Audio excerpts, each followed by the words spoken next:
최근에 큰손들이 금리가 상승하고 시장이 하락하는 와중에 채권 투자로 대박을 냈다는 기사를 읽으면서 와, 역시 큰손들은 다르구나. 대부분의 사람들이 위기다, 시장이 끝났다라고 말하는 와중에도 역시 기회는 있는 거구나 생각하다 보니까요. 아니 대체 이런 사람들은 투자를 어떻게 하는 거지? 이렇게 돈이 많은 사람들에게 돈이란 과연 뭘까? 금융계를 쥐락펴락하는 큰손들에게는 이 세상이 대체 어떻게 보일까 궁금해지더라고요. 그러던 참에 금융계의 큰손, 그것도 미국 대공황 시기에 오히려 어마어마한 부를 쌓은 인물을 주인공으로 한 소설이 전 세계를 휩쓸고 있다는 거예요. 1920년대를 전후해서 월스트리트 뿐만 아니라 모두를 들뜨게 했던 시장의 상승과 엄청난 호황, 그리고 뒤이어서 몰아친 대공황은 최근 몇 년의 우리 경제 상황과 너무나 닮아있죠. 그래서 더 감정이입하면서 볼 수 있었던 것 같아요. 돈을 좋아하시는 분, 그리고 추리소설을 좋아하시는 분이 라면 아주 흥미진진하게 보실 수 있을 에르난디아스의 장편소설 트러스트입니다. 1920년대 월스트리트를 배경으로 금융계에서 전설적인 성공을 거둔 앤드류 베벨과 밀드레드 베벨에 대한 이야기인데요. 일단 구조가 굉장히 특이해요. 4명의 화자가 차례로 등장하거든요. 그래서 각각 소설, 자서전, 회고록, 일기의 형식으로 한 명의 동일 인물에 관한 이야기를 풀어나가는데요. 문제는 각각의 이야기에서 그려지는 그 동일 인물의 상이 너무나 다르다는 거예요. 챕터가 넘어갈 때마다 계속해서 반전이 있습니다. 인물들은 상대를 배신하고 이야기는 앞서 나온 이야기를 배신합니다. 주인공 중 한 명인 전설적인 투자자, 금융계의 거물인 앤드류 베벨은 아예 이렇게 이야기합니다. 내 일은 정답을 맞히는 거야. 언제나. 조금이라도 틀리면 나는 모든 수단과 자원을 동원해서 내 실수가 더 이상 실수가 아니게 되게 하네. 현실을 조정해서 내 실수에 맞도록 구부리지 라고요. 그래서 트러스트, 신뢰라는 제목과는 정반대로 책을 읽어 나갈수록 독자는 누구의 말을 신뢰해야 될지 의심하게 돼요. 흥미로운 구성 외에도 자본주의 사회의 금융 시스템을 바탕으로 채권이나 공매도 같은 투자와 관련된 내용들이 사실적으로 묘사가 되고 있어요. 주식 투자, 특히 기술적 투자에 관심이 있으신 분이라면 제시 리버모어라는 이름을 잘 알고 계실 텐데요. 충격적인 규모의 투자와 기묘할 만큼 정확한 투자 기법으로 경이로운 수익을 올렸다는 이 베벨이라는 인물을 통해서 리버모어를 떠올리실 수도 있을 것 같아요. 저는 책을 읽으면서 4명의 화자가 각기 돈에 대해서, 특히 금융자본을 바라보고 묘사하는 방식이 서로 달라서 인상적이었어요. 첫 번째 챕터이자 소설 속의 소설인 채권이라는 이야기에 등장하는 금융계의 신적인 존재 벤저민 레스크에게 자본은 균 하나 없는 생물로 보였다라고 묘사됩니다. 자본은 움직이고 먹고 자라고 새끼를 치고 병들며 죽을 수도 있지만 깨끗하다. 그는 돈의 뒤틀림에 매료됐다. 돈을 뒤틀면 돈이 자기 꼬리를 억지로 먹도록 만들 수 있었다. 가끔은 벤저민이 전혀 예상하지 못했던 자본 자신의 식욕을 따라가기도 했다. 그 생명체가 자유의지를 행사하려 한다는 것이 벤저민에게 또 하나의 기쁨을 주었다. 한편 채권 속 벤저민의 실제 모델이자 현실을 구부릴 정도의 권력을 가진 앤드류 베벨은 두 번째 챕터인 그가 쓰려는 자서전에서 이렇게 말합니다. 나는 금융업자가 지배하는 도시의 금융업자다. 자기가 짱이라는 말을 이렇게 하죠. 금융이란 인생의 모든 측면을 관통하는 실이다. 정말이지 금융은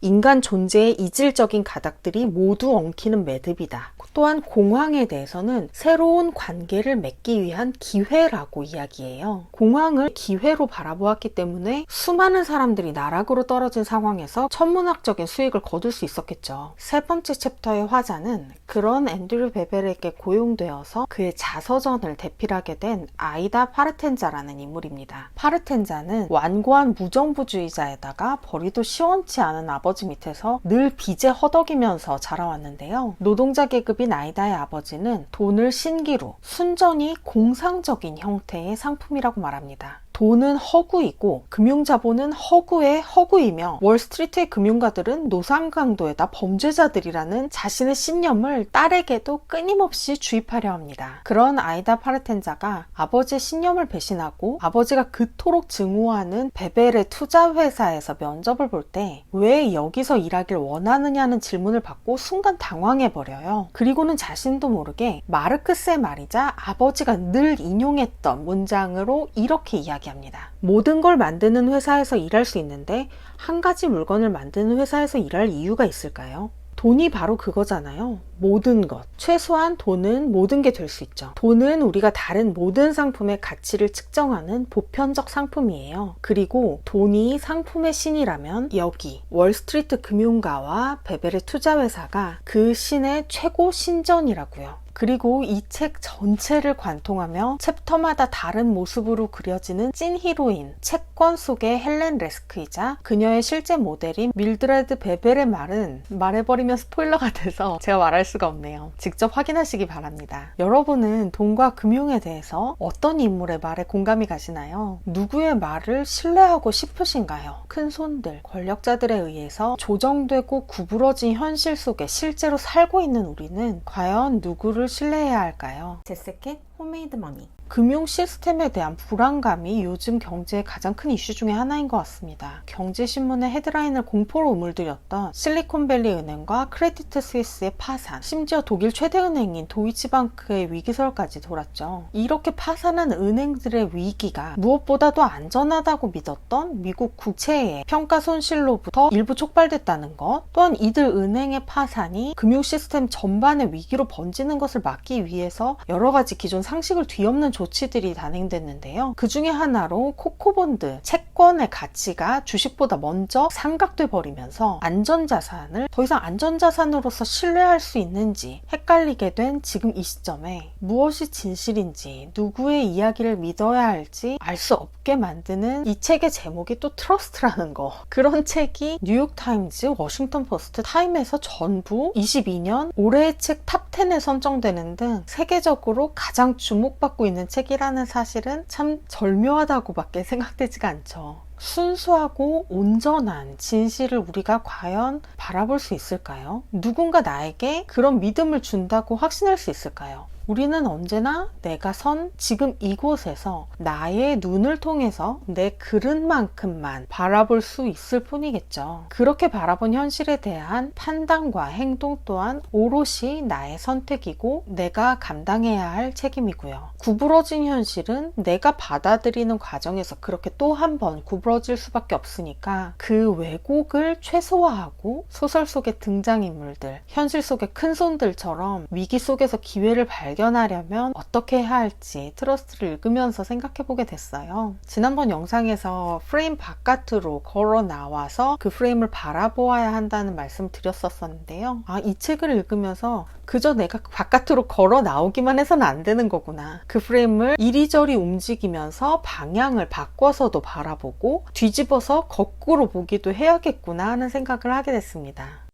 그나저나 최근 한 3년간 온통 경제와 투자 관련된 책들 그리고 자기계발서 종류만 읽다가 정말 오랜만에 흥미진진한 데다가 작품성도 뛰어난 소설을 읽으니까 개인적으로 정말 즐거운 시간이었어요. 원래는 저 문학소녀였는데 특히 소설을 정말 좋아하거든요. 화자가 4명인 만큼 각 챕터마다 문체도 분위기도 확연히 달라서 저는 마치 4개의 거울이 서로를 비추고 그걸 다시 반사해서 뒤집어 비추면서 그 안에서 길을 잃게 만드는 거울로 된 미로 같다는 느낌을 받았습니다. 한 권의 책인데 마치 4권의 서로 다른 책을 읽는 것 같은 기분도 들더라고요. 과거에 돈알못이었던 저였다면 이런 서술 방식을 단순히 문학적인 특징이라고만 여겼을 텐데요. 돈과 금융에 대해서 그래도 조금이라도 알게 되고 관심을 갖게 된 지금은 조금 다르게 보이는 것 같아요.